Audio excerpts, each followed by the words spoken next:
Baginda menyebutkan berkenaan dengan Ramadan, rahsia Ramadan itu, Rasulullah SAW mengatakan awwaluhu rahmah wa awsatuhu maghfirah wa akhiruhu bari'un minan nar atau kama qala alaihi salatu wassalam. Yang bermaksud Ramadan itu awalnya adalah rahmat, pertengahannya adalah keampunan, dan akhirnya adalah pelepasan daripada azab api neraka Allah Subhanahu Wa Taala. Assalamualaikum warahmatullahi wabarakatuh. Innal hamdalillah, assalatu wassalamu ala Rasulillah sayyidina Muhammad bin Abdullah wa alihi wa sahbihi wa man walah, amma ba'd. Subhanaka la ilma lana illa ma 'allamtana innaka antal alimul hakim. Rabbi syarah li sadri wa yassir li amri wahlul 'uqdatam min lisani yafqahu qawli. Allahumma salli ala sayyidina Muhammad al-Fatih lima ughliq wal khatim lima sabaq nasiril haqq bil haqq wal hadi ila siratikal mustaqim wa ala alihi haqqa qadrihi wa miqdarihi al-azim. Allahumma anfa'na bima 'allamtana wa 'allimna alladhi ma yanfa'una. Allahumma faqihna fid din wa 'allimna ta'wil. Allahumma inna nas'aluka 'ilman nafi'an wa rizqan wasi'a wa na'udzubika min 'ilmin la yanfa' min qalbi la yakhsha'.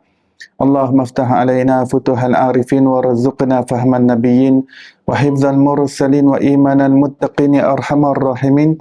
Allahumma nawwir qulubana bi'ilmik wa sa'mil abdanana fi ta'atik. Allahumma nawwir qulubana bi nuri ma'rifatik wa tahhir qulubana an ghairik. Allahumma akhrij min qulubina kulla qadar lid dunya wa kulla mahalli lil khalq yamilu bina ila ma'siyatik aw yushghiluna an ta'atik aw yahulu bainana wa baina tahaqquqi bi ma'rifatikal khassah wa mahabbatikal khalisah. Allahumma arzuqna hubbaka wa hubba rasulik. Allahumma iftah alaina fathan qariba fi ulumil aqliyati wan naqliyah bijahi sayyidina wa maulana Muhammadin khairil bariyah sallallahu alaihi wasallam. Alhamdulillahi rabbil alamin. Alhamdulillah, segala puji bagi Allah Subhanahu Wa Taala, pencipta tujuh petala langit dan tujuh petala bumi dan segala perbendaharaan yang berada di antaranya. Selawat dan salam ke atas Nabi junjungan besar kita, kekasih kita Nabi Muhammad sallallahu alaihi wasallam, dan ke atas ahli keluarga baginda, dan ke atas para sahabatnya, dan ke atas mereka yang mengikuti jalan mereka yang terdahulu dengan cara yang terbaik sehingga hari kiamat. Alhamdulillah, muslimin muslimat yang dirahmati, diberkati dan dikasihi Allah SWT sekalian, syukur kita bertemu di dalam majlis ilmu. Mudah-mudahan Allah sentiasa menambahkan kita ilmu yang bermanfaat, menambahkan kita cahaya pada rohani kita. Lebih-lebih lagi kita berada dalam Ramadan yang merupakan madrasah yang dibentuk, yang diatur oleh Allah SWT, program-program di dalamnya yang dapat membentuk jiwa manusia, yang dapat membina takwa manusia, yang dapat mendidik rohani manusia, yang dapat mentarbiah hati manusia. Program-program yang diaturkan oleh Allah SWT adalah yang paling utama berpuasa, diwajibkan berpuasa pada siang hari dan juga disunnahkan untuk dihidupkan pada malam-malamnya. Dan di dalamnya disembunyikan malam Lailatul Qadar supaya manusia berlumba-lumba dalam beribadah, bertakarub kepada Allah. Dalam sebuah hadis, Rasulullah SAW bersabda bahawa sesungguhnya Allah Subhanahu Wa Taala suka memerhatikan dengan perhatian yang khusus kepada perlumbaan yang dilakukan oleh hamba-hambanya dalam mengejar dan meraih redha Allah Subhanahu Wa Taala, beribadah di dalam bulan Ramadan. Sebuah hadis riwayat Baihaqi dan lain-lain menyebutkan bahawa daripada Sayyidina Salman radhiyallahu taala anhu, Rasulullah sallallahu alaihi wasallam dalam sebuah hadis diriwayatkan bahawa baginda menyebutkan berkenaan dengan Ramadan, rahsia Ramadan itu, Rasulullah SAW mengatakan awwaluhu rahmah wa awsatuhu maghfirah wa akhiruhu bari'un minan nar atau kama qala alaihi salatu wassalam. Yang bermaksud Ramadan itu awalnya adalah rahmat, pertengahannya adalah keampunan, dan akhirnya adalah pelepasan daripada azab api neraka Allah Subhanahu Wa Taala. Maksudnya 10 yang pertama itu perkara yang paling utama yang kita ingin capai, yang kita ingin dambakan adalah rahmat Allah Subhanahu wa taala. Dan 10 yang kedua, perkara yang paling utama yang kita inginkan, yang kita dambakan adalah keampunan Allah Subhanahu wa taala. Dan 10 yang ketiga itu, kita sangat-sangat berharap dan merayu kepada Allah Subhanahu wa taala agar Allah Taala memadamkan nama kita daripada senarai penghuni api neraka Allah Subhanahu wa taala, masuk syurga tanpa perlu direndam dahulu di dalam api neraka Allah Subhanahu wa taala. Itu kemuncak. Itu 10 yang terakhir, kerana itu yang paling mahal sekali. Pelepasan terus daripada api neraka tanpa disentuh langsung daripada api neraka, tanpa satu bulu roma kita pun dibakar dengan api neraka, itu adalah suatu yang hebat, suatu yang tinggi, yang manusia ingin dapatkan. Ya. Sebab itu dia berada pada 10 yang paling penting di dalam bulan Ramadan, iaitu yang terakhir itu. Tapi ketiga-tiga perkara tersebut, rahmat, keampunan dan pelepasan daripada azab api neraka, perkara yang kita nak kejar ini, yang kita nak berlumba-lumba untuk dapatkan ini, adalah sekaligus merupakan suatu kunci di dalam pembentukan didikan rohani manusia. Sebab Ramadan ini sebuah madrasah. Madrasah ini ingin memberikan didikan rohani. Jadi bila kita nak rahmat Allah, apa yang kita perlu lakukan?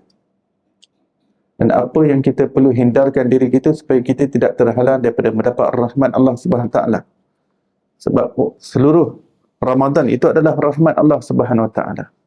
Daripada malam pertama sampai malam terakhir. Tapi pada awal Ramadan itu ditekankan rahmat. Kerana kalau tanpa rahmat Allah Subhanahu Wa Taala, maka yang lain-lain adalah sia-sia. Ya. Yang paling penting sekali adalah rahmat Allah Subhanahu wa taala. Ya. Dan manusia perlu mempelajari ilmu bagaimana dirinya dapat memaksimumkan bulan Ramadan yang datang setahun sekali ini, supaya kita mendapat rahmat Allah Subhanahu wa taala. Jangan sampai berlalunya bulan Ramadan, sebulan penuh Ramadan berlalu tanpa kita mendapat rahmat Allah, tanpa kita mendapat keampunan Allah, tanpa kita mendapat pelepasan daripada azab api neraka Allah Subhanahu Wa Taala. Jadi sekaligus ketiga-tiga perkara tersebut menjadi kunci di dalam didikan rohani, didikan batin, didikan jiwa manusia. Ya. Baik, berkenaan dengan rahmat. Ya. Tanpa rahmat Allah Subhanahu Wa Taala, kita tidak dicipta di dunia ini. Ya. Tanpa rahmat Allah, tidak ada manusia yang boleh terwujud. Tapi oleh kerana sifat rahmat Allah mengatasi sifat kemurkaannya, maka kita lihat alam buana ini, alam yang terbentang luas ini adalah kesan daripada sifat rahmat Allah Subhanahu Wa Taala. Imam Najmuddin Al-Razi rahimahullah dalam kitab tafsirnya mengatakan bahawa kalaulah kemurkaan Allah mengatasi sifat rahmatnya, tidak ada satu zarah pun yang akan wujud di alam ini jika sifat murka Allah melebihi sifat rahmatnya. Ya. Akan tetapi oleh kerana sifat rahmat Allah, sifat rahmat itu sifat cinta, sifat kasih, sifat sayang, yang ada terkandung dalam makna rahmat itu. Sifat rahmat itu mengatasi sifat kemurkaan Allah. Allah juga ada sifat murka, sifat marah, ya, itu juga sifat Allah. Tapi sifat rahmat Allah itu menyelubungi seluruh sifat-sifat Allah yang lain, termasuk sifat kemurkaan. Maksudnya semua sifat-sifat Allah semuanya dipayungi dengan sifat rahmat Allah SWT. Tidak ada sesuatu sifat Allah yang lain yang melebihi dan mengatasi sifat rahmat Allah. Sifat yang paling dominan yang ada pada Allah SWT adalah sifat rahmat. Sifat rahmat.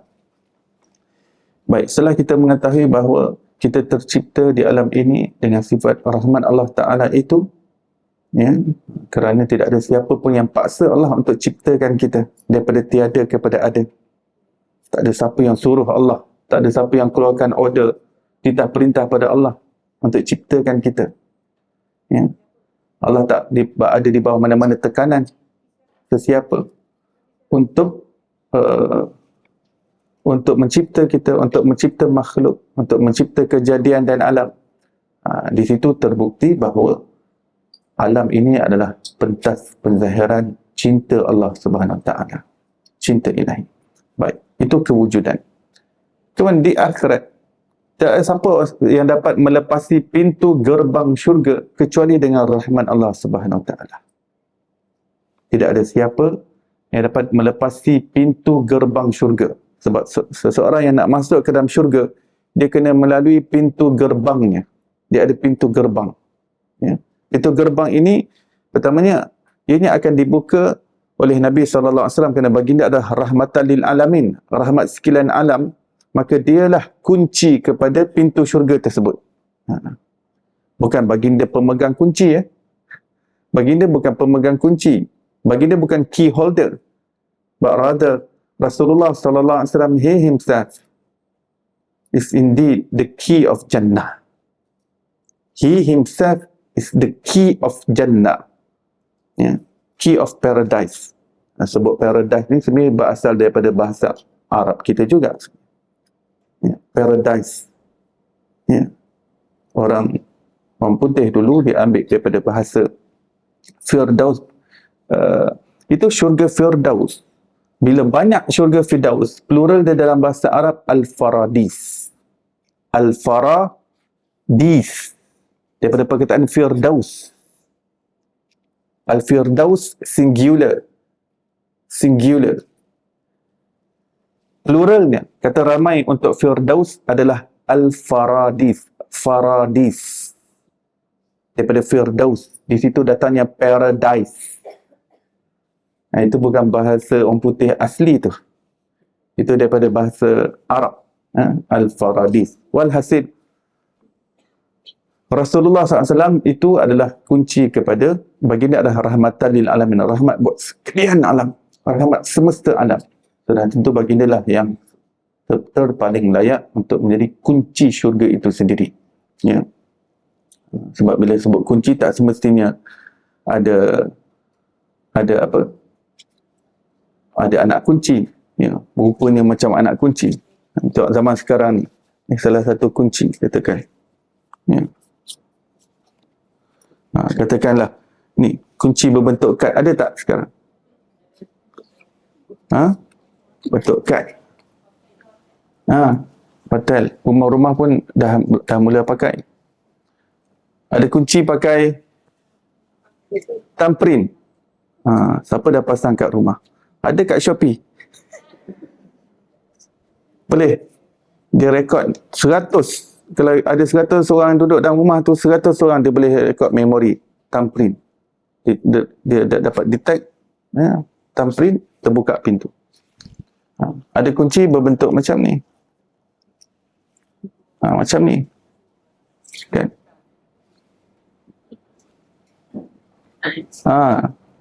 Ini tak perlu tekan. Masuk. Buka pintu, letak dalam kocek saja. Bila nak buka pintu, letak tangan saja di handle tu. Di handle kereta, dia terus terbuka. Yang ni tak perlu picit dah. Yang old fashion tu kena picit dulu baru buka. Tapi teknologi ni pun dah lama. Teknologi ni pun dah lebih daripada 10 tahun. Maksudnya sentiasa ada dalam kocik. Maksudnya nak buka hanya letak tangan, dia detect, terus terbuka. Dan nak buka enjin pun tak perlu keluarkan kunci. Just tekan brake, terus. Sebab bila dah ada dalam kereta, dia dapat detect kunci. Jadi di dunia pun kunci dah bermacam-macam jenis. Di keberadaan Rasulullah SAW di depan pintu syurga itulah akan membuka pintu syurga tersebut. Ya? Baik. Dan kemudian nak masuk pintu gerbang tu, sebab nak masuk syurga kena lalui pintu gerbang. Pintu gerbang tu tiket yang satu-satunya tiket untuk lepas pintu gerbang tu namanya rahmat Allah Subhanahu Taala. Bukan amalan. Amalan dah tak jadi tiket di situ. Yang jadi tiket utama dan Satu-satunya tiket untuk lepas pintu gerbang syurga, bukan paling utama ya. Satu-satunya tiket untuk lepas pintu gerbang syurga adalah hanya rahmat Allah Subhanahu Wa Taala. Maka Sayyidatina Aisyah radhiyallahu anha bertanya, "Ya Rasulullah, adakah termasuk kamu? Kamu pun begitu juga ke?" Maksudnya, untuk nak lepas pintu gerbang syurga tu bukan dengan amalan, tapi dengan rahmat Allah semata-mata. Termasuk aku, kata Rasulullah. Termasuk aku. Aku juga tidak masuk ke dalam pintu syurga itu dengan amalanku, tetapi semata-mata rahmat ilahi. Ya. Dalam hadis yang lain dapat diketahui juga orang yang beribadah 500 tahun ke 1000 tahun pun tetap tak layak dengan ibadahnya yang beratus tahun, ribuan tahun itu untuk masuk pintu gerbang syurga dengan amalannya. Tak layak. Sebab duduk dalam syurga ni tempat kediaman yang kekal abadi. Eternity, infinity. Tidak ada kesudahan dan penghujung. Manusia dah berumur 1000 juta trilion zillion tahun dalam syurga pun tak mati-mati dan takkan mati. Ya. Di dunia ni 60-70 tahun, kata Rasulullah. Kebanyakan umatku 60-70 tahun dan amat sedikit bilangan umatku yang dapat melepasi batasan antara 60 hingga 70 tahun. Maksudnya kebanyakan umat Rasulullah biasanya ke bawah 70 tahun. Ya. Zaman sekarang ni makin lama makin muda orang meninggal. 30 tahun dah meninggal. 40 tahun dah meninggal. 50 tahun muda-muda lagi dah meninggal. Siapa dah 60 ke atas tu dah orang kata senja dah, senja dah. Matahari dah nak tenggelam. Matahari dah nak tenggelam di tempat terbenamnya. Tempat terbenamnya lebih dekat daripada tempat terbitnya. Senja. Senja dah. Rasulullah meninggal umur 63. Tapi 63 tu umur Hijriah. Kalau umur Masihi kita 60 tahun. Rasulullah umur Masihi, beliau 60 tahun ketika meninggal. Yes? 60 tahun. Sebab kalender Hijriah kan lebih sedikit. Kalau kita kalender Masihi, tahun ada 365 hari. Kalender Hijrah ada 360 hari je. Kalender Hijrah berdasarkan bulan. Kalender Masihi yang kita guna Gregorian tu berdasarkan solat matahari. Jadi ada perbezaan sikit. Walhasil, tiket utama rahmat Allah Subhanahu Wa Taala. Di amalan pun dah tak berfungsi di gerbang syurga tersebut. Amalan dah tak berfungsi dah. Hatta Rasulullah sendiri masuk syurga bukan dengan amalannya tapi dengan rahmat Allah. Bayangkan jika seseorang itu terlepas rahmat Allah Subhanahu Wa Taala. Seseorang itu terhalang daripada rahmat Allah Subhanahu Wa Taala. Betapa ruginya. Ya. Baik. Akan tetapi selepas seseorang berjaya masuk ke pintu gerbang syurga tersebut, di sana ada tingkatan-tingkatan yang berlapis-lapis. Baik, penentuan di mana tingkatan dia akan berada di dalam syurga berdasarkan amalannya. Berdasarkan amalan yang diusahakan ketika di dunia. Dan satu tingkatan dengan tingkatan yang lain jaraknya seperti langit dan bumi. Jarak maksudnya bukan jarak, beza kenikmatan, keseronokan, keindahan, kecantikan, kesedapan, kelazatan, jauh beza seperti langit dan bumi. Walaupun satu tekah saja, satu tekah tingkatan saja, satu lapis saja.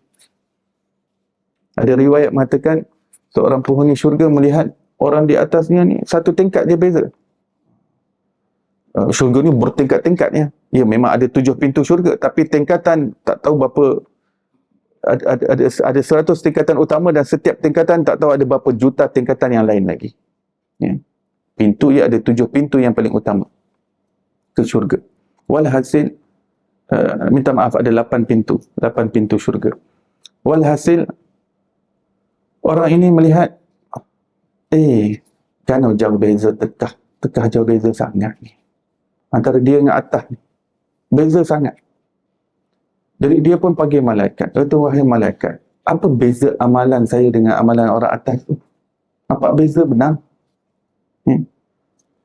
Jadi, malaikat pun buat tara checking. Dia ada teknologi lah. Komputer. Komputer sana sudah tentu lagi dahsyat data. Check, go through, synchronize, tengok mana yang beza. Malaikat dapat detect. Antara kamu dengan beza dia, kamu di dunia dahulu, semua amalan dah sama, solatnya sama, jumlah sedekahnya sama, jumlah infak, jumlah wakaf, puasa pun dah sama. Sebab tu satu tingkat dia beza, semua sama, cuma satu je beza. Dia terlebih satu subhanallah daripada kamu. Kalau kamu di dunia dulu sempat sebut 10 juta subhanallah, dia sempat 10 juta satu. Satu subhanallah tu dah seperti langit dan bumi dah perbezaan kenikmatan. Jadi it matters. Amalan ni matters. Memang masuk pintu gerbang syurga dengan rahmat. Tapi lepas daripada pintu gerbang syurga tu, penentuan tingkatan syurga ditentukan dengan amalan manusia. Bahkan sebelum manusia tiba di pintu gerbang syurga, dia perlu melalui titian syarat dan dia akan pergi ke kolam Al-Kautsar Nabi SAW sebelum nak tiba pintu gerbang syurga. Baik, kita lihat di kolam Al-Kautsar dulu yang berada di luar pintu gerbang syurga. Manusia akan diberi minum berbeza-beza caranya. Ada yang dia kena ambil sendiri dengan air tangan dia, ada yang kena dia cedok sendiri dengan cawan, ada yang Rasulullah ambilkan cawan, cedok bagi pada dia. Ada yang Rasulullah cedokkan dengan cawan, Rasulullah bagi minumkan dia dengan tangan Rasulullah. Ada yang tanpa cawan, Rasulullah cedok terus dengan tangan Rasulullah, diberi minum terus kepada mulut orang tersebut. Kenapa berbeza-beza? Sebab amalan. Amalan manusia berbeza-beza ketika di dunia. Ya. Dalam syurga ni, memang suami isteri akan disatukan semula. Suami isteri kita yang di dunia ni lah yang intact. Pernikahannya intact sampai ke akhir. Kalau seorang isteri tu ada beberapa orang suami, ya, ada beberapa orang suami, di hari akhirat dia akan pilih mana suami yang mempunyai tingkatan yang tertinggi di dalam syurga. Dia tak pilih yang rendah-rendah. Allah bagi dia pilih. Ini untuk isteri yang mempunyai beberapa orang suami. Sebab seorang isteri hanya boleh ada satu suami sahaja di dalam syurga. Di dunia ni mungkin dia ada banyak suami. Seorang cerai. Kalau anak, dia tak nak. Yang tu saya akan terangkan yang tu. Baik. Macam mana seorang perempuan boleh banyak suami pula ni? Kahwin cerai. Yang cerai tu memang tertepi. Yang kahwin meninggal. Kahwin suami meninggal. Kahwin lain. Suami meninggal. Mana-mana yang bercerai, yang tu tak masuk book. Melainkan kalau dah tak ada orang lain, baru Allah masukkan dalam list. Cerai hidup biasanya tak akan dapat masuk list sebab jumlah wanita lebih ramai daripada lelaki. Ya, baik. Melainkan illa masya-Allah. Baik, yang kahwin meninggal dah 10 kali. Dah jadi dia ada 10 suami. Sampailah suami yang terakhir, isteri itu tak meninggal. Masih intact lagi. Jadi dia ada 10 suami yang intact pernikahan. Jadi daripada 10 ni, dia akan diberi pilihan oleh Allah nak suami yang mana satu. Dan dia akan memilih suami yang paling tinggi kedudukannya dalam syurga Allah SWT. Maksudnya akan dipasangkan. Akan tetapi jika ada perbezaan amalan antara suami dan isteri tersebut, nanti di kolam Al-Kautsar tetap masing-masing mendapat bahagian minum Al-Kautsar daripada cara yang berbeza berdasarkan amalan masing-masing. Walaupun di dalam syurga hidup satu tingkatan. Sebab suami isteri pasti akan disatukan. Hatta di dalam syurga pun, dalam satu syurga pun, kenikmatan minum air walaupun daripada gelas yang sama, daripada jug yang sama, setiap manusia mempunyai kadar kelazatan yang berbeza berdasarkan amalannya ketika di dunia. Contohnya suami isteri tadi. Boleh jadi isteri amalannya bagus, suaminya amalannya korup, katakan. Ataupun amalannya biasa-biasa sajalah. Sedang-sedang saja, sejuk-sejuk, dingin-dingin. Ya, dingin-dingin. Jadi amalan isteri dia Masya Allah. Ya. tadarusnya, tahajudnya. Suami dia banyak terkejut. Ya, isterinya majlis ilmu. Suami kata, kamu jalan dululah, pergi dulu, abang izinkan. Abang tak halang. Ya, ada nak layan FB. Abang nak layan FB. Isteri sibuk majlis ilmu. Jadi ada perbezaan amalan lah.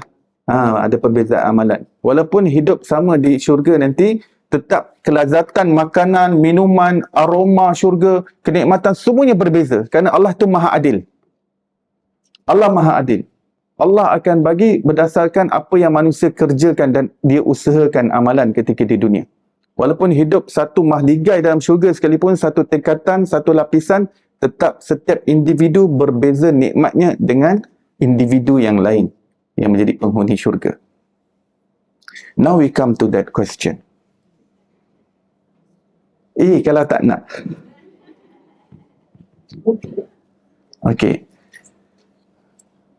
Sebab Allah dah tentukan bahawa setiap isteri itu akan dipasangkan dengan suaminya. Katakan dia ada satu suaminya. Tadi kalau ada 10, dia boleh buat pilihan juga. Tapi ni ada satu tu je. Ya. Yang ketika di dunia ni, rasa muak dah, bosan tengok dia ni. Aku bersabar je. Sabar banyak dengan dia ni. Ya. Tak apalah. Dunia ni sekejap, sementara aku sabar sekejap dengan dia. Tak apa, nanti syurga, ya, ada nikmat yang besar. Ya, Alhamdulillah. Balasan Allah, ya, sangat adil, sangat saksama, dan Allah mengetahui hikmah kejadiannya. Allah tak pasangkan isteri itu dengan suami yang lain. Isteri itu, macam mana pun suami dia ketika di dunia itu, ya, akan dipasangkan di hari akhirat dalam keadaan Allah akan jadikan hati sang isteri tadi begitu jatuh cinta, tergolek-golek. Tergolek yang tadi tak pernah tergolek macam tu sekali. Kat dunia mungkin dia tak pernah rasa angau yang macam tu. Kalau angau pun mungkin waktu mula-mula bercinta, waktu utuh surat, letak powder. Powder. Letak bunga-bunga sikit. Ya. Orang dulu punya utuh surat. Ya. Bedak. Bau bedak, letak minyak wangi. Letak bau bantal. Angau, mabuk kepayang cinta. Di syurga, Allah bagi lebih daripada itu lagi. Lebih, tergolek-golek. Sampai kita tak pandang dah lelaki lain. Siapa-siapa suami Allah dah peruntukkan untuk mana-mana wanita, walaupun dia dah muak habis dah. Kat dunia ni dia dah geli-geliman, rasa nak muntah. Kat dunia ni rasa, tengok rasa macam benci, rasa macam Tapi yang namanya syurga, Allah Ta'ala terangkan di dalam Al-Quran, wa naza'na min sudurihim min ghil. Orang-orang yang kami masukkan ke dalam syurga, kami cabut segala bentuk ill feeling di dalam jiwa mereka. Ill feeling ni segala bentuk ill feeling, penyakit hati ataupun sakit hati, dendam, kesumat, iri, cemburu, hasad, habis, benci, tak ada. Tak mampu benci suami, bahkan jatuh cinta tergolek-golek, bahkan sentiasa bertambah. Dia punya cinta tu, dia bukan stagnan gitu je. Di dunia ni boleh jadi stagnan, boleh jadi makin merudum, ya. Ataupun naik sekejap, ataupun merudum banyak. Tapi di akhirat, there is no such thing as decreasement of love. It's always increasement and enhancements. Enhance, upgrade. Cinta tu makin mekar. Sebab apa? Sebab abang suami tu, dia dah bertukar menjadi sangat jamuk, sangat kacak, sangat cute sangat. Waktu kat dunia tak macam ni muka dia.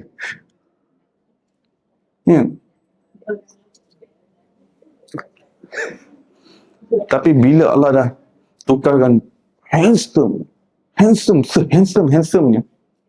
dalam keadaan Allah pingit wanita-wanita syurga ni, kita dah tak, wanita muslimah dah tak tengok lelaki lain dah di akhirat. Memang dipingit, seperti mana bidadari dipingit. Jadi mereka hanya nampak suami mereka saja. Kat dunia ni Kita boleh ternampak lelaki-lelaki lain. Ya. Boleh jatuh hati kat lelaki lain walaupun dia ada suami dah. Ada suami dah. Tapi rasa minat kat orang tu. Rasa minat. Admire. Lalu dia jadi secret admirer. Dia dah ada suami dah. Dia ada suami dah. Sebab apa? Dia terdedah kepada dunia globalisasi ni. Yang boleh berjumpa, boleh nampak sana sini. Tapi yang namanya syurga, Allah pingit sepingit-pingitnya. Manusia, perempuan tak nampak lelaki lain dah. Kecuali orang-orang yang ajnabi sahaja. Ajnabi sahaja, iaitu ayah dia, atuk dia, adik-beradik dia. Anak-anak lelaki dia. Adapun lelaki ajnabi, dia dah tak nampak dah. Dia dah dipingit, dia dah diberikan sifat-sifat bidadari. Bukankah bidadari itu dipingit di dalam kemah-kemah mutiara, cahaya yang indah, yang aromanya wangi, maliga-maliga yang tersergam indah. Maka apabila dia berjumpa pertama kali dalam syurga suami dia, maka dia akan jatuh cinta. Kemudian minggu depan suami dia, kau jangan. Sebab apa? Yang namanya nikmat dalam syurga itu sentiasa bertambah. Ya. Termasuklah rupa paras manusia, kata Rasulullah, lebih-lebih lagi pada hari Khamis ataupun Jumaat. Sebab ada macam pasar raya besar di dalam syurga, manusia berkumpul. Lelaki lah. Jadi lelaki ni balik, dia bertambah jangok. Lepas tu yang isterinya di rumah pun ada Shopee juga, boleh pilih ni, nak upgrade muka yang macam mana. Daripada rumah je. Suami dapat kat pasar. Kat pasar tu dia ada macam display. Dalam hadis tu dia macam display rupa-rupa mana dia nak. Bila dia nak rupa yang mana, dia lintas ke dalam hati je. Dia tak perlu, aku nak yang ni, tak perlu. Dia lintas dalam hati je, terus muka dia dapat muka tu. Dan setiap minggu dia akan di-upgradekan, sebab dalam khazanah Allah ni mempunyai rupa paras yang tanpa limit. Allah boleh handsomekan manusia, Allah boleh cutekan manusia, cantikkan manusia tanpa limit. Ya. Di dunia ni, kita nak enhance muka kita surgery plastik sejauh mana? Makin bubuh plastik, makin nampak hodoh ada. Ya. Makin surgery plastik, makin tak ada rupa manusia. Tak ada rupa instan. Tak ada. Ya, tak ada rupa instan dah. Muka dah jadi lain-lain dah. Proportion jadi lari-lari dah. Ya. Itu dunia. Tapi di akhirat Allah cantikkan. Yang muslimah yang dipingit di dalam syurga. Daripada sini je ada X. Tak tahulah nanti paparan macam mana, nak macam mana, lintas saja. Dia tak perlu order masuk dalam kad, ya, check out, tak perlu dah. Dia lintas saja dalam hati. Sebab dalam hati Rasulullah bagi tahu bahawa penghuni syurga ni Allah bagi kun fayakun. Apa yang dia nak terus tercapai. Dia tak perlu nak ungkapkan pun. Tak sempat nak utarakan. Dia nak hati je. Maksudnya hatinya nak arnab goreng. Terus siap. Hati dia terlintas, nak arnab percik. Terus terlintas. Ada tak arnab percik? Ada ya? Kijang percik. Apa saja. Terus, dia tak perlu nak kena, jika siapa nak suka kebab, lintas saja kebab. Terus. Kebab. Kalau dia suka kebab rosa, terus kebab rosa. Kalau kebab hati ikan, hati ikan. Hati ikan paus. Hati ikan hiu. Macam mana bentuk hati ikan tu, wallahualam, nanti ke akhirat Allah tunjuk. Macam mana jamuan tu. Jamuan hati ikan tu. Walhasil. Jadi Rasulullah kata nanti sang suami akan balik ke mahligai. Jadi isteri kata, kau jangan baik. Makin cantik, makin handsome nampak abang ni. Kata, awak pun nampak makin handsome. Tadi Shopee dah tadi. Shopee, hari ni kita Shopee barang dekat akhirat dalam mahligai, dalam kasur dan yang penuh empuk, penuh dengan emas, mutiara. Shopee muka. Ya, order muka. Setiap minggu bertambah cantik, bertambah cantik, bertambah cantik. Jadi yang si isteri ni semakin jatuh cinta dengan suami, lebih jatuh cinta dengan si isteri. Maka Sayyidatina Ummu Salamah radhiyallahu anha, ya Rasulullah, kan ada bidadari-bidadari juga untuk suami di dalam syurga. Ya betul. Jadi mana yang lebih hebat, muslimah yang daripada dunia ke bidadari yang diciptakan serta merta itu, ya Rasulullah? Rasulullah mengatakan kecantikan wanita-wanita muslimah yang datang daripada dunia di syurga jauh lebih hebat daripada bidadari-bidadari yang cantik jelita bermata jeli itu yang diciptakan serta merta. Bidadari yang gitu je, mata jeli, maksudnya muslimah tu tak tahu mata macam mana lagi dah. Hurun Ain. Hurun Ain. Ya. Maka demikian Allah SWT akan ciptakan manusia, perempuan yang namanya perempuan di dalam syurga. Allah akan cukupkan hati dia dengan satu suami itu saja. Dan dia tak pernah terfikir, kata, kalau aku banyak suami kan bagus dalam syurga ni. Aku tengok suami aku ni banyak bidadari. Aku ni tak ada bidadara ke? Banyak bidadara juga. Dia tak akan terfikir. Kerana Allah akan cukupkan hati dia satu suami itu, dan itu pun lebih daripada cukup. Allah punya kuasa. Allah jadikan hati isteri ni, satu tu pun dah banyak dah. Satu suami tu rasa banyak dah. Mujur Allah bagi aku satu. Satu tu pun dah banyak dah. Takkan langsung terfikir manusia di dalam syurga, kalau aku banyak suami juga kan bagus. Banyak laki kan bagus. Macam suami aku ni banyak isteri, boleh pula dia poligami dalam syurga. Poligami. Ada orang tanya, banyaknya isteri, berapa banyak isteri yang lelaki dapat dalam syurga? Dalam hadis bagi tahu yang paling sedikit seorang lelaki dalam syurga, seorang lelaki dunia, jadi penghuni syurga, paling sedikit 72 isteri, 2 daripada kalangan ahli dunia dan 70 daripada bidadari di sana yang diciptakan serta merta. 2 tu yang paling sedikit. Jika seorang ada 4 isteri, bermakna 4 dah. Jika dia ada 10 isteri, nikah meninggal, maka 10 isteri dunia itu akan jadi isteri dia. Tambahan ada bidadari-bidadari yang lain. Yang paling sedikit bilangannya 72. Ini yang paling rendah sekali kedudukan dalam syurga. Timbul pertanyaan, tak rasa iri hati ke? Boleh ke duduk macam tu poligami tu dalam syurga? Nak duduk bukan 1000 juta tahun kat sana. Bukan nak 1000 trilion tahun, tapi selama-lamanya. Saya kat dunia dulu hidup poligami diduakan, rasa macam neraka bang. Rasa macam tak sanggup. Suami aku ni tak cintakan aku. Sanggup duakan aku tak cukup. Aku tak cukup ke? Seorang aku ni tak cukup ke untuk dia sampai dia nak kena tambah? Itu hanya fikiran-fikiran yang berlaku di dunia sahaja. Ataupun, perempuan tak ada bidadara-bidadara juga ke? Macam mana lelaki ada bidadari? Itu semua lintasan yang hanya berlaku di dunia sahaja.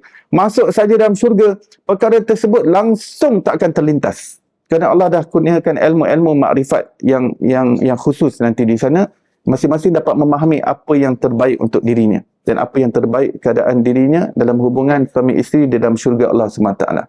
Sampai dia tak akan terlintas di dalam syurga untuk ada banyak bidadara ataupun banyak laki-laki, ataupun tidak akan terlintas dalam hatinya untuk rasa cemburu sebab suami dia ada banyak isteri. Takkan rasa cemburu. Takkan dan tak mampu. Macam mana orang buta di dunia ni tak mampu untuk melihat. Ya. Dia nak melihat tapi tak mampu nak melihat. Ya. Maka begitulah orang-orang di dalam syurga tak mampu. Seperti mana orang buta tak mampu untuk melihat, demikianlah ahli-ahli syurga tak mampu untuk dendam dengki pada orang lain. Tak mampu untuk nak cemburu, tak mampu nak iri hati, tak mampu nak bermusuh, berbencian kepada orang lain. Semuanya hidup dengan harmoni. Tanpa ada penyesalan. Penyesalan hanya berlaku di luar syurga saja ataupun sebelum masuk syurga. Ya, penyesalan. Di dalam syurga tidak ada penyesalan lagi. Tidak ada kesedihan, tidak ada keresahan, tidak ada kegelisahan, tak ada stres, tak ada anxiety, tidak ada tension, tak ada. Manusia akan hidup penuh dengan kegembiraan dan Allah akan surprisekan dengan banyak surprise. Sebab Allah tahu manusia ni suka surprise. Jadi Allah akan jadikan syurga itu as such yang dia tidak akan hilang novelty dia. Semua yang ada tidak akan hilang novelty. Apa maksud tak hilang novelty? Maksudnya manusia sentiasa bertambah jakun. Maksudnya semalam dia masuk dapur, tengok dia punya pinggan mangkuk. Esok pagi dia masuk balik dapur dia, subhanallah. Bertambah cantik lagi. Betapa indah. Kelazatan pun bertambah. Bertambah pada setiap kunyahan dan setiap sisipan air, setiap tegukan air bertambah nikmat daripada yang sebelum itu. Jika dia dah habis minum air, esok baru dia nak minum air, minuman air yang berikutnya itu, tegukan yang berikutnya itu akan lebih sedap daripada tegukan yang terakhir semalam. Dan dia sentiasa bertambah sampai bila-bila tanpa limit. Demikian rasa pun mempunyai khazanah yang tiada limit di dalam pembendaharaan Allah Subhanahu Wa Taala. Allah boleh tambahkan nikmat, tambahkan nikmat. Sebab Allah Maha Kuasa. Allah Maha Kuasa. Jadi para isteri jangan tension bleh-bleh. Jangan pening stres bleh-bleh. Siang-siang dah stres. Macam mana aku nak hidup poligami dalam syurga ni? Kat dunia ni pun tak sanggup. Ataupun jangan stres bleh-bleh, jangan stres awal-awal. Aku nak hidup lagi ke dengan suami aku dalam syurga ni? Kat dunia ni pun puas dah. Puas ni macam ni, bosan dah. Bosan. Tengok muka dia pun nak termuntah dah. Dah limit dah sampai ke sini dah. Tak boleh tahan dah. Tapi aku bertahan sebab demi anak. Demi cucu-cucu. Aku bertahan juga. Aku bertolak ansur lagi. Tapi dengan orang macam ni ke aku nak sama lagi dalam syurga? Kalau syurga tu tak mati-mati. Di dunia ni kita berderita sengsara dengan suami kita tu, dia akan berakhir dengan kematian juga akhirnya. Tapi yang namanya syurga, dia tak berakhir dah dengan kematian. Dia hidup selama lamanya kekal abadi tanpa mati-mati. Sebab mati pun akan mati. Mati itu akan disembelih oleh malaikat maut. Sebab maut pun adalah ciptaan Allah. Alladzi khalaqal mauta wal hayata liyabluwakum ayyukum ahsanu amala. Maut itu diciptakan Allah dan hidup itu diciptakan Allah untuk kamu, agar kamu diuji oleh Allah siapa yang terbaik amalannya. Baik, di kolam Al-Kausar ditentukan dengan amalan. Begitu ketika lintas di tiang sirat, ada yang merangkak, ada yang tergelincir, ada yang melintas sepantas kilat, ada yang seperti sepantas burung, ada sepantas kuda. Semua tu ditentukan dengan amalan. Sebelum tu ada neraca mizan. Yang ditimbang di neraca mizan adalah amalan manusia. Jadi rugi orang kata, kamu ni buat-buat amalan banyak-banyak ni bukan masuk syurga dengan amalan. Masuk syurga dengan rahmat. Buat apa nak penat-penat? Buat apa nak letih-letih buat amalan ni? Rugi. Masuk syurga bukan dengan amalan. Masuk syurga dengan rahmat Allah. Maksudnya dia dah hilang konsep ajaran Nabi SAW dah. Nabi SAW kata, berlumba-lumbalah beramal. Fastabiqul khairat. Wa fi dhalika falyatanafasil mutanafisun. Berlumba-lumbalah, bekerjalah kamu. Wasabiqu ila maghfiratin min rabbikum wa jannatin arduha ka ardis samawati wal ard. Berlumbalah kamu untuk mendapat pengampunan Allah. Berlumbalah kamu beramal untuk dapat jannah Allah yang luasnya lebih daripada langit dan bumi. Fastabiqul khairat. Berlumba-lumba bekerja untuk melakukan kebaikan. Dalam hadis, qaribu wasaddidu. Innallaha la yamallu. Hendaklah kamu terus bertaqarrub kepada Allah, terus beramal dan konsisten istiqamah dengan amalan kamu walaupun sedikit, walaupun amalan sunat kamu yang sedikit itu terus konsisten istiqamah beramal. Sesungguhnya Allah Ta'ala tidak jemu untuk memberi kamu ganjaran pahala sampailah kamu sendiri yang jemu untuk beramal. Allah tidak akan sekali-kali bosan untuk terus memberikan ganjaran pahala kepada kamu sampailah kamu sendiri yang bosan untuk beramal sehingga kamu berhenti beramal. Tapi Allah, selagi mana kamu beramal, Allah tak pernah bosan, Allah tak pernah jemu, Allah tak pernah letih untuk terus bagi ganjaran pahala. Ganjaran pahala ni nama currency nanti yang laku di akhirat. Di padang mahsyar, ketika manusia bangkit, adakah dia berada di golongan kanan ataupun golongan kiri, itu berdasarkan amalan manusia. Ketika manusia ada yang tenggelam dengan peluh, ada yang langsung tak tenggelam, ada yang tenggelam paras pinggang, ada paras lutut, ada paras buku ladi, ada tenggelam terus. Semua berdasarkan amalan. Kenapa berbeza? Amalan. Ada orang yang masa satu hari di akhirat daripada masyar sama dengan 1000 tahun. Ada orang lain yang bersamaan dengan 50,000 tahun. Ada orang lain yang bersamaan dengan 2 rakaat solat. Satu hari berlalu dalam masa yang berbeza-beza untuk individu yang berbeza. Kenapa? Berdasarkan amalan ketika di dunia dahulu. Di alam barzah pun begitu. Bagaimana keadaan sempit ataupun sarjana mata memandang, ataupun dia dapat aroma yang baik dalam syurga seperti taman syurga, ataupun dia menjadi satu lubang daripada api neraka berdasarkan amalan dia.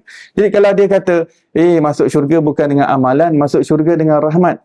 Iya, tapi yang rahmat tu tiket masa kat pintu gerbang syurga. Kalau dia berjaya kat pintu gerbang syurga tu, dia dapat lintas ni semua alam barzah, mahsyar, neraca mizan, titian sirat, barulah dia berhadapan dengan pintu gerbang. Kat pintu gerbang tu barulah rahmat Allah. Barulah amalan dah tak berfungsi kat situ. Tapi sebelum pintu gerbang dan lepas pintu gerbang, semuanya penentuan keadaan diri manusia berdasarkan amalan masing-masing ketika di dunia.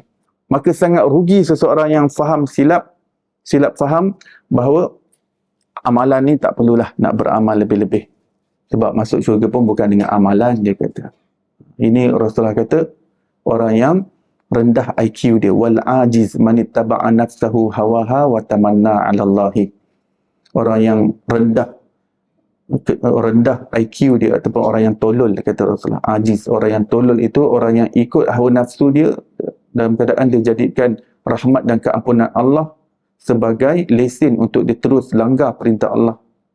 Jadikan alasan untuk dia terus derhaka pada Allah. Maksudnya, kenapa awak tak pakai tudung? Tak apalah, nanti Allah kan maha pengampun. Kenapa tak solat? Allah kan maha pengampun. Kenapa awak buat maksiat? Tak apalah, nanti hujung tahun saya pergi umrah, saya minta ampun lah. Kenapa awak berzina? Tak apalah, nanti Ramadan datang, saya minta taubat daripada Allah. Ya. Nanti saya pergi Mekah, nanti saya depan Hajarul Aswad, saya minta taubatlah pada Allah Ta'ala. Allah kan maha pengampun. Awak tak tahu ke Allah maha pengampun? Awak tak tahu ke Allah tu maha pengasih, maha penyayang? Rahmat Allah kan luas, mengatasi kemurkaannya. Rasul kata orang yang macam ni tolol. Sebab dia jadi rahmat Allah dan keampunan Allah sebagai alasan untuk dia terus derhaka pada Allah dan untuk dia tinggalkan amalan. Sedangkan Rasulullah sendiri yang mengatakan hadis itu, yang mengatakan bahawa masuk syurga dengan rahmat Allah bukan dengan amalan, baginda sendiri solat sunat sampai bengkak-bengkak kakinya. Dan seluruh wali-wali Allah, seluruh sahabat-sahabat Nabi pun mengetahui bahawa rahmat Allah mengatasi segala-galanya. Keampunan Allah amat luas. Tetapi mereka tak jadikan itu alasan untuk mereka tinggalkan perintah Allah. Bahkan mereka semakin takut pada Allah. Hatta sahabat-sahabat yang dijamin syurga ketika mereka masih hidup di dunia, kehidupan mereka semakin takut dan cemas kepada Allah SWT. Dalam keadaan mereka harap kepada Allah, tapi takut mereka tu bertambah-tambah lagi. Sayyidina Abu Bakar, Sayyidina Umar Al-Khattab, Sayyidina Uthman, Sayyidina Ali, Sayyidina Sa'ad bin Abi Waqqas, Sayyidina Talha, Sayyidina Zubair bin Awam, Sayyidina Abdul Rahman bin Auf. Kehidupan mereka semakin takut, khauf kepada Allah Subhanahu Wa Taala. Ya, tak ada pun yang tinggalkan amalan. Ya. Jadi rugi kerana seseorang itu membiarkan dirinya berada dalam keadaan yang rendah di sisi Allah Subhanahu Wa Taala, kedudukan yang rendah. Mudah-mudahan Allah SWT sentiasa kurniakan kita taufik dan hidayah untuk sentiasa mencapai maqam yang tinggi di sisi Allah Subhanahu Wa Taala. Istiqamah dalam amalan kita, berpegang teguh dengan ajaran Nabi sallallahu alaihi wasallam. Rahmat Allah Subhanahu Wa Taala. Kita masih berbicara tentang rahmat Allah. Rahmat lawannya laknat. Lawan kepada rahmat adalah laknat. Laknat juga bahasa Arab. Juga terdapat dalam Quran, falaknatullahi alal kadhibin. Laknat Allah ke atas orang-orang yang berdusta. Laknat yang dah dipelatkan dalam bahasa Melayu jadi lahanat. Lahanat punya budak. Itu dah di corrupted version daripada perkataan laknat. Dan juga mal'un. Mal'un pun corrupted version daripada mal'un. Mal'un punya orang. Mal'un tu terkutuk punya orang maksudnya. Mal'un daripada mal'un. Hadis Rasulullah riwayat Tirmizi, ad-dunya mal'unah wa mal'un ma fiha. Dunia itu terlaknat dan semua yang berada di dalamnya juga terkutuk. terlaknat, kecuali orang-orang yang hatinya berhubungan dengan Allah ataupun dia melakukan sesuatu yang ada hubungan dengan hati yang mengingati Allah, ataupun dia orang alim, ataupun dia sentiasa menuntut ilmu. Status dia menuntut ilmu. Umur dah berapa makcik? Dah 60. Menuntut ilmu, masih menuntut ilmu lagi. Masih ada selagi ada kuliah dekat Masjid Al-Falah tu, saya hadir lah. Mudah-mudahan saya meninggal dalam status ilmu ni, status penuntut ilmu. Mudah-mudahan hidup dalam dunia ni terkeluar daripada zon laknat di dunia ni. Sebab kata dunia ni dah memang zon laknat. Tapi Allah, Rasul bagi tahu ada pengecualian orang-orang yang terkecuali daripada mendapat laknat. Ya. Baik, walhasil rahmat adalah lawannya laknat. Orang yang mendapat laknat maksudnya dia terhalang daripada mendapat rahmat Allah Subhanahu Wa Taala. Itu maksud laknat. Iblis kenapa dapat laknat? Kerana dia terhalang daripada mendapat rahmat Allah. Sebab tu dipanggil laknat. Dunia kenapa dilaknat? Kerana sejak dunia diciptakan, Allah tak pernah pandang dunia ini dengan pandangan rahmat. Adapun pandangan umum, semua alam ni dalam penglihatan Allah. Tapi ada yang dipanggil pandangan khusus. Pandangan khusus ni pandangan rahmat Allah Ta'ala. Di dunia ini dipanggil tempat yang terkutuk, tempat yang terlaknat.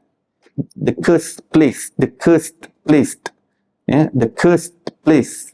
Ini dunia ni. Kenapa? Kerana sejak dunia ini diciptakan, Allah tak pernah pandang dunia dan segala kekayaannya dengan pandangan rahmat Allah. Jadi, oleh itu, dunia ini tidak ada nilai walaupun sebelah kepak nyamuk pun di sisi Allah Subhanahu Wa Ta'ala.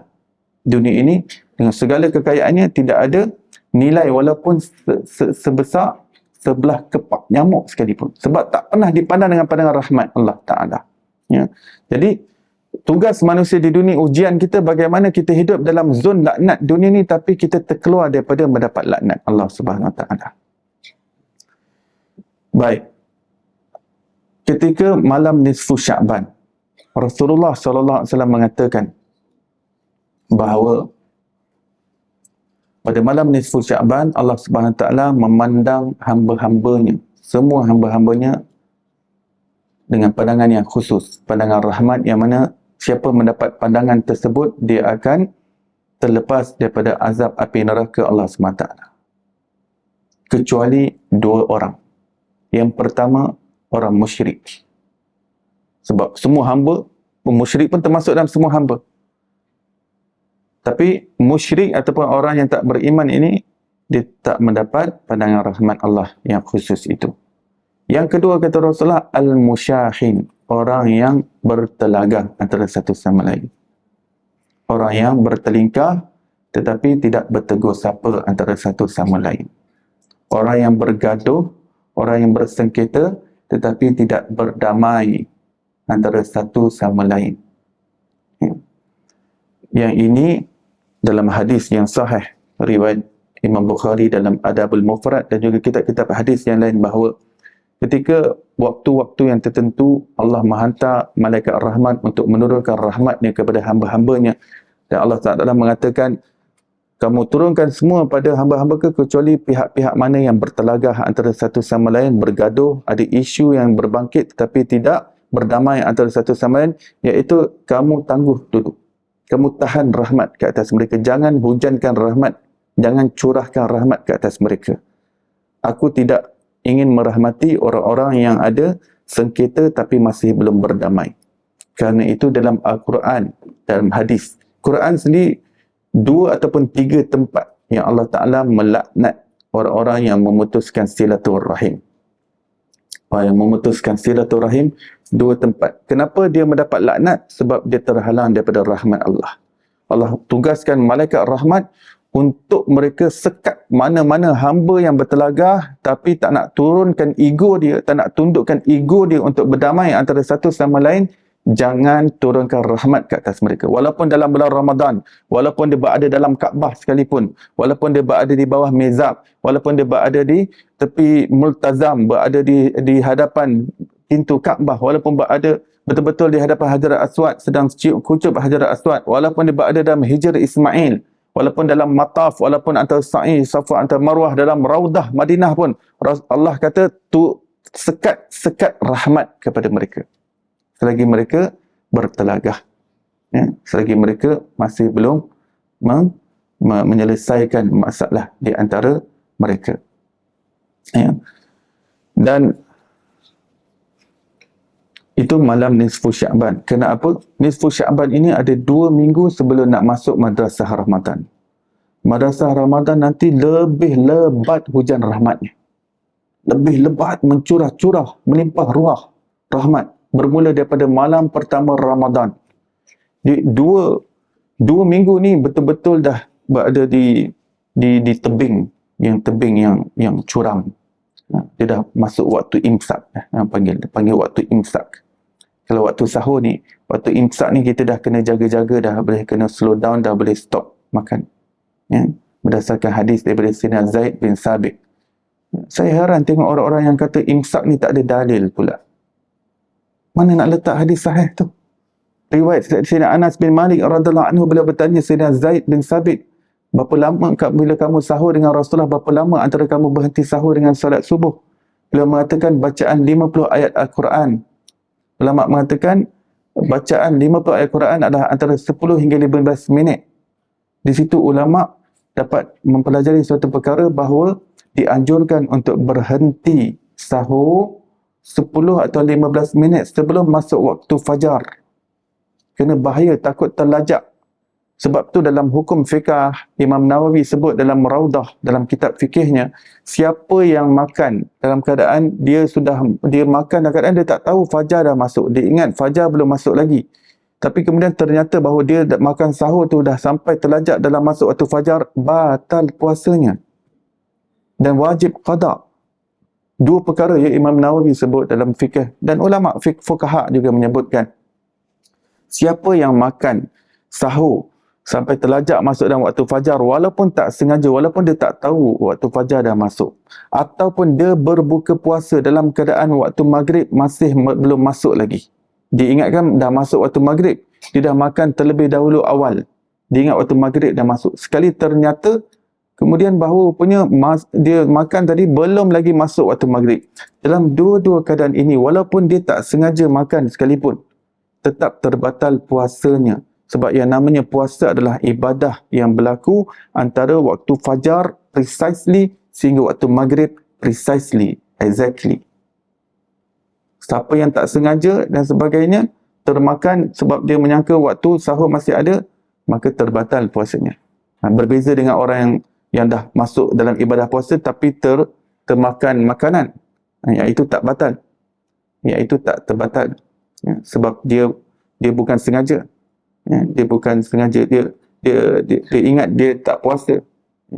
Akan tetapi ketika orang makan sahur, memang niatnya niat nak berpuasa, tapi bila puasa itu bermula waktu fajar, ibadah itu bermula waktu fajar, maksudnya dia kena lebih berwaspada dan berhati-hati dengan masuknya waktu fajar.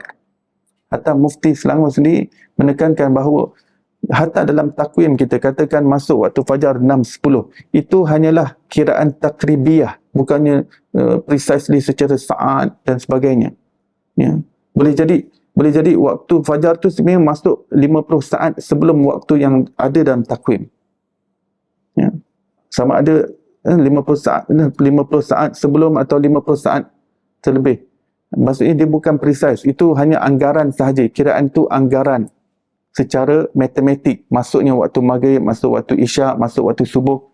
Sebab itu bila ibadah yang melibatkan waktu ni, ya, dia kena lebih berwaspada. Sebab tu kita ada suspension, ada sponge ni 10-15 minit ni supaya manusia slow down, imsak, tahan makan minum, cukup dah boleh berhenti.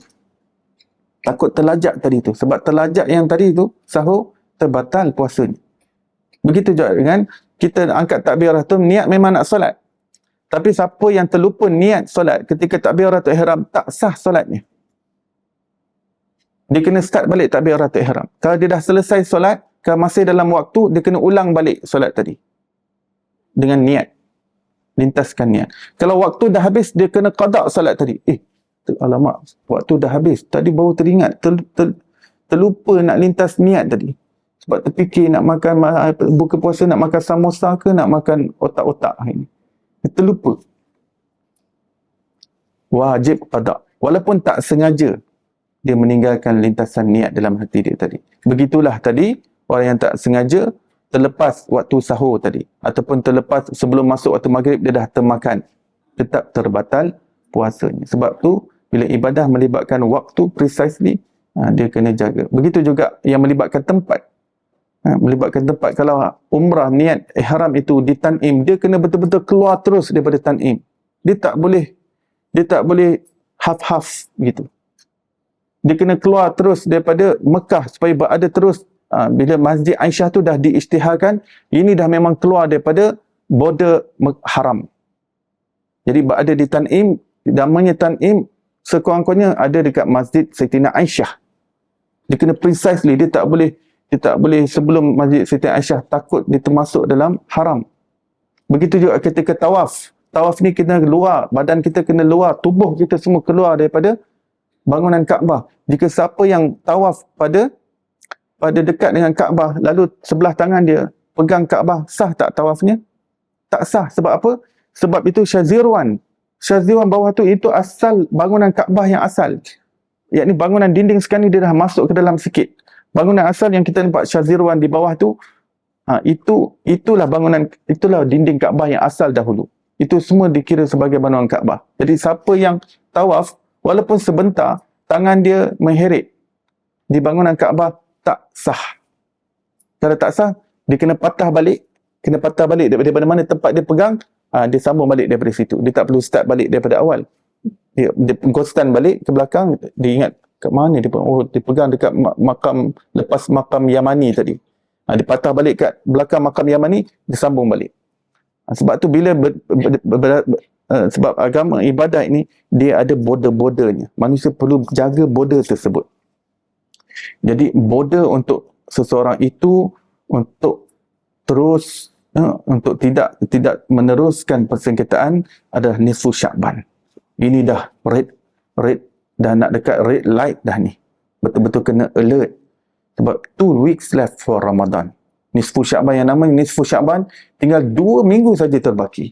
Jika siapa yang melirik-lirik masih okey lagi dengan tak apalah, tak bertegur siapa pun takut terlajak. Sebab malam pertama Ramadan ni, sekarang kita dengarkan apa yang Rasulullah sebut malam pertama Ramadan. Malam pertama Ramadan dikenali sebagai malam nazarah ilahiyah, malam pandangan ilahi yang khusus.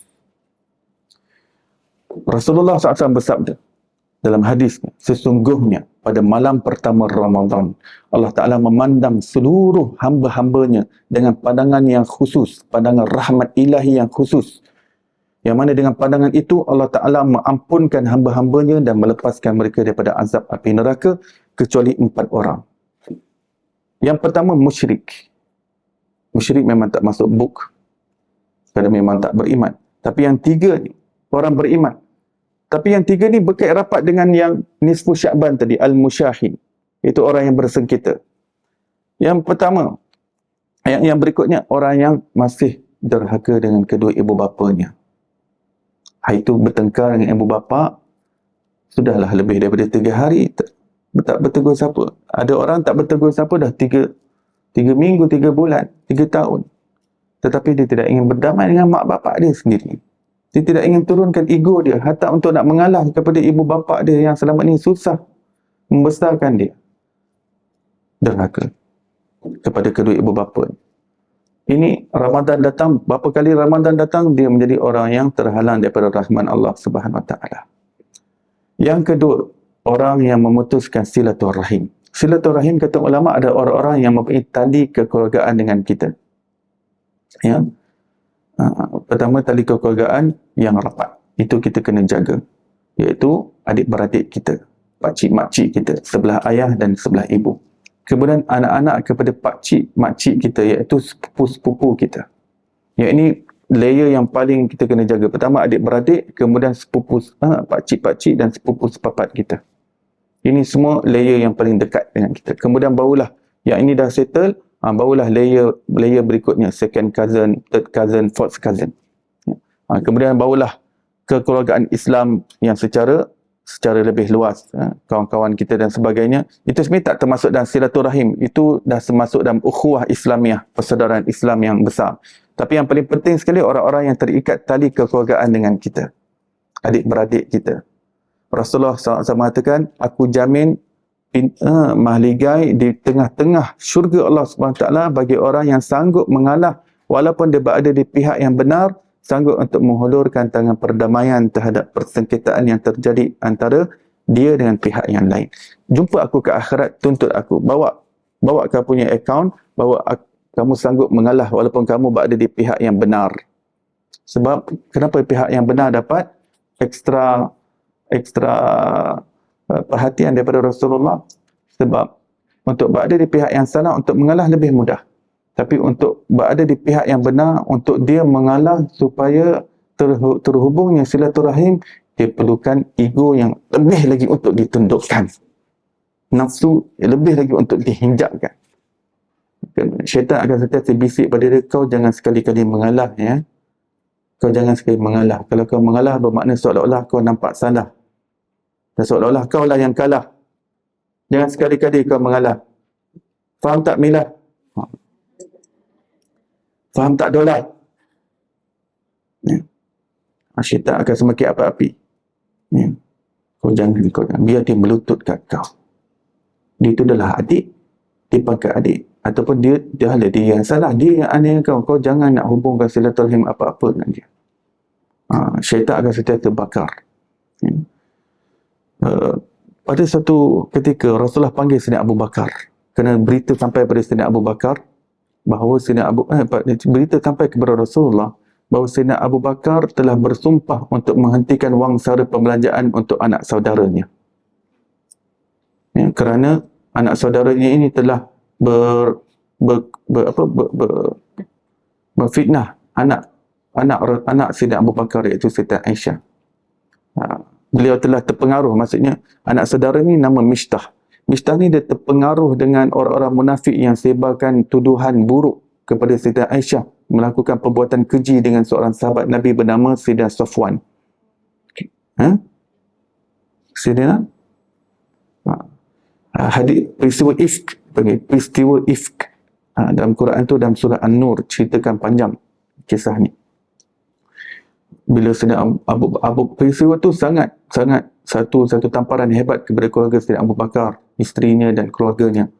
Tambahan pula Mishtah, anak saudaranya, anak buah dia yang yatim sejak kecil, yang wang sara perbelanjaannya diberikan bantuannya oleh Sayyidina Abu Bakar, tiba-tiba bersekongkol sekali dengan orang-orang munafik, sebarkan berita tersebut. Copy, paste, share, forward. Copy, paste, share, forward. Sebab berita sensasi. Nak sekali join sekali supaya dapat bahagian lah sensasinya berita tersebut. Jadi terkesan Sayyidina Abu Bakar. Sayyidina Abu Bakar, aku bersumpah aku hentikan wang sara perbelanjaan untuk Mishtah. Begini tergamak buat kepada keluargaku. Maka apabila berita itu sampai kepada Rasulullah panggil Abu Bakar, wahai Abu Bakar, kenapa kamu buat begitu? Ya Rasulullah, sampai hati Mishtah buat. Dia tak kenang budi, ya Rasulullah. Dia ahli keluarga aku. Orang luar sana sudah pun, tomahan tersebut dah tersebar ke seluruh kota Madinah. Jadi topik perbualan hebat, panas keluarga Sayyidina Abu Bakar. Tiba-tiba Mishtah yang selama ni dibantu. Aku tak sanggup, ya Rasulullah, untuk teruskan wang sara perbelanjaan untuk orang yang tak mengenang budi, tak berterima kasih macam ni.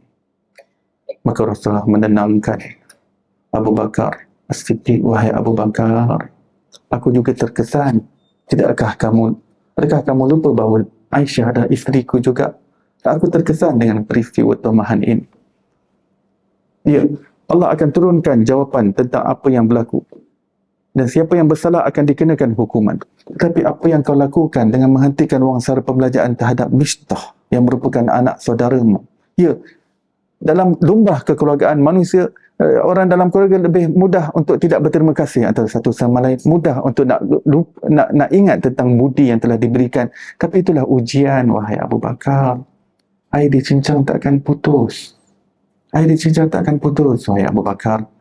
Aku nasihatkan kau, buang yang keruh, ambil yang jernih. Wahai Abu Bakar, aku nasihatkan kau pada hari ini.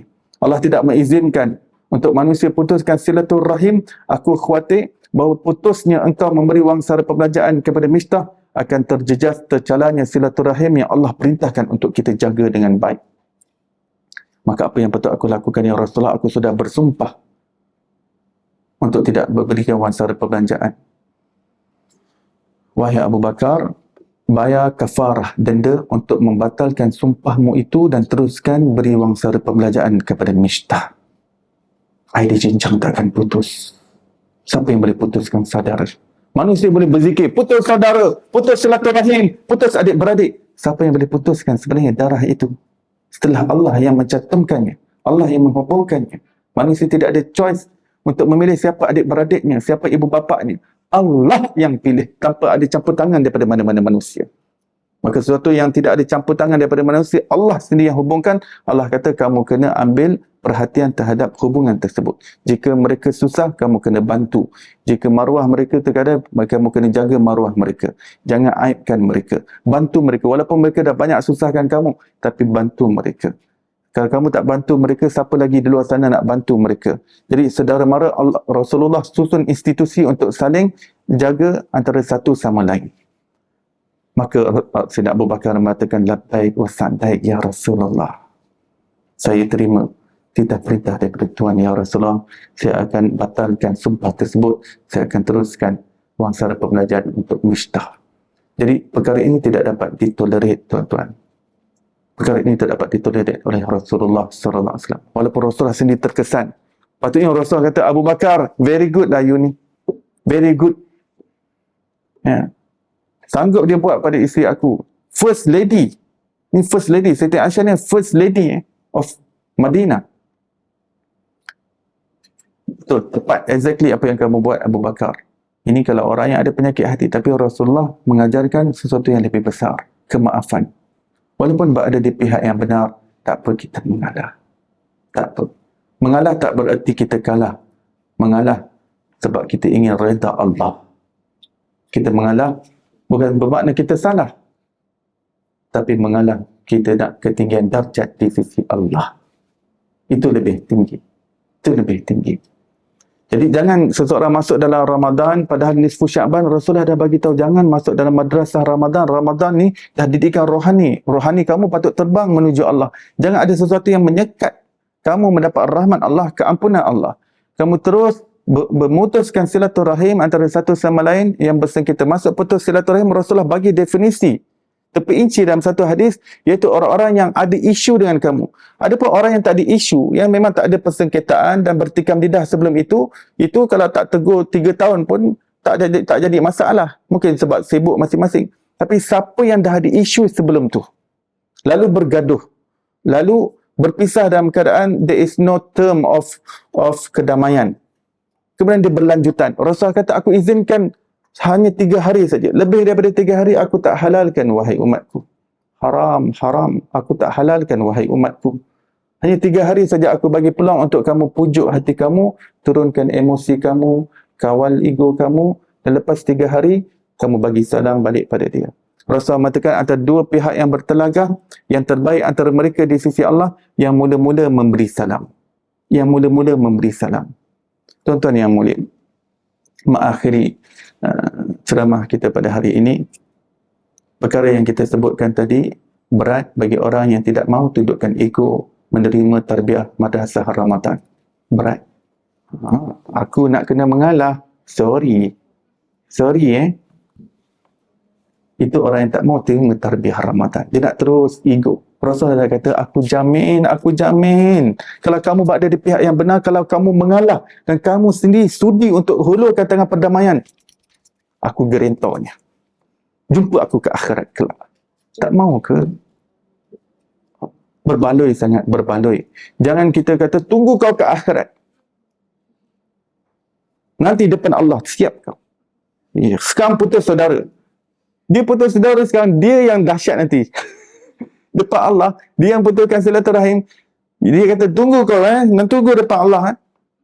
Putus saudara, putus silaturahim. Ya, Rasulullah sebut pada Sayyidina Abu Bakar, kau jangan putus silaturahim. Apa pun yang terjadi, jangan putuskan silaturahim, wahai Abu Bakar.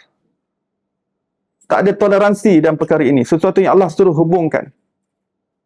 Dunia akhirat. Sampai Quran kata, ibu bapa kamu kalau musyrik kafir sekalipun, kamu kena berbakti, buat baik pada mereka. Bergaul dengan mereka, jangan tinggikan suara pada mereka. Walaupun mereka musyrik kafir sekalipun. Sebab Allah dah pilih dia untuk kamu. Kita tak ada pilihan. Maka demikian. Yang tunggu di akhirat, ada riwayat mengatakan nanti di akhirat Allah Ta'ala akan bawa dua pihak yang bertelagah ni. Kita perlu faham hakim yang menghakimi ni adalah Arhamur Rahimin, Maha Pengasih, Maha Penyayang. Maka akan dihadapkan pada Allah. Yang kita kata kat dunia, nanti depan Allah kita tengok apa yang berlaku. Akan dihadapkan, wahai hambaku, kamu nak maafkan dia tak? Aku tak maafkan dia, ya Allah. Sejak dunia aku memang tak maafkan dia. Aku tak maafkan dia. No maaf. Tiada maaf bagimu. Kamu tidak mau maafkan dia? Tak ada maaf. Aku serahkan dia padamu, ya Allah. Memang hari ini aku nak tengok dia dihakimi olehmu. Kamu melihat aku menghakimi manusia. Kita perlu faham ya, Allah ni sayang hamba dia lebih daripada ibu bapa dia sayang anak-anak dia. Kita lihat bagaimana hakim yang ahkamul hakimin tapi arhamur rahimin menghakimi. Allah kata, wahai malaikat, paparkan kepada dia kenikmatan kenikmatan syurga untuk dia kalau dia maafkan. Maka dipaparkan kenikmatan yang hebat dalam syurga. Dia mengatakan, ini untuk siapa ya Allah? Ini untuk kamu kalau kamu sudi maafkan dia. Kalau kamu nak maafkan boleh, kamu tak maafkan boleh. Tapi yang dipaparkan ni kamu tak dapat. Kalau begitu ya Allah, saya nak maafkan dia. Adakah ini semua untukku? Ya, ini semua untukmu. Tapi wahai malaikatku, sekarang paparkan pada dia kalau dia maafkan ketika di dunia dahulu. Kalau dia halalkan ketika di dunia dahulu. Maka apabila diberikan paparan, begitu dia begitu menyesal, menangis. Kenapalah aku begitu bodoh sekali? Kenapa aku begitu tolol sekali? Kenapa aku nak lambat-lambatkan kemaafan sampai ke akhirat? Akhirnya, depan Allah kena maafkan juga. Bila Allah menggiurkan dia dengan kenikmatan syurga, akhirnya dia akan maafkan. Tapi rupanya, kalau dia maafkan ketika di dunia, kenikmatannya lebih besar lagi. Kerana dunia ni tempat ujian, tempat darul amal, tempat beramal. Adapun akhirat, darul jaza, tempat balasan. Maka demikian, jangan tunggu akhirat. Jangan tunggu akhirat. Orang yang kata, tunggu kau kat akhirat, tunggu dekat mahkamah ilahi. Orang yang rugi. Orang yang rugi.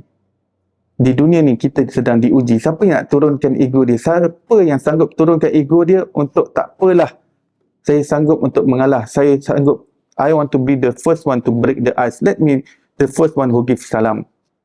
Kita, mana orang? Pernahkah aku sengketa dengan orang-orang? Adakah adik-beradik yang dah lama tak bertegur siapa sebab ada isu tanah pusaka ke, sekakang kera punya tanah kat kampung ke, rumah sewa kat kampung ke, sebab perniagaan ke, sebab benda dunia, Allah malunya, sebab benda-benda dunia putus silaturahim.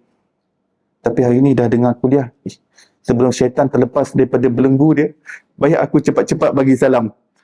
Syaitan kan dah terlepas daripada lautan belenggu dia, tempat pasung dia, nanti dia usik balik. Kau jangan nak mengada-ngada ikut cakap ustaz tu. Ustaz tu pun menggelabah lebih, tak relax. Ustaz tu tak relax, kau jangan nak ikut cakap dia. Selama ni kau dah jaga cantik lah, kau tak perlu berhubung dengan dia. Tak perlu nak berhubungkan silaturahim. Jangan. Jadi dalam bulan Ramadan ini madrasah untuk menundukkan ego kita. Mudah-mudahan Allah SWT berikan kita tarbiyah yang terbaik yang menundukkan ego kita, nafsu kita. Mudah-mudahan Allah kurniakan kita kemaafan yang besar, keampunan yang besar dan rahmat yang melimpah ruah kepada kita.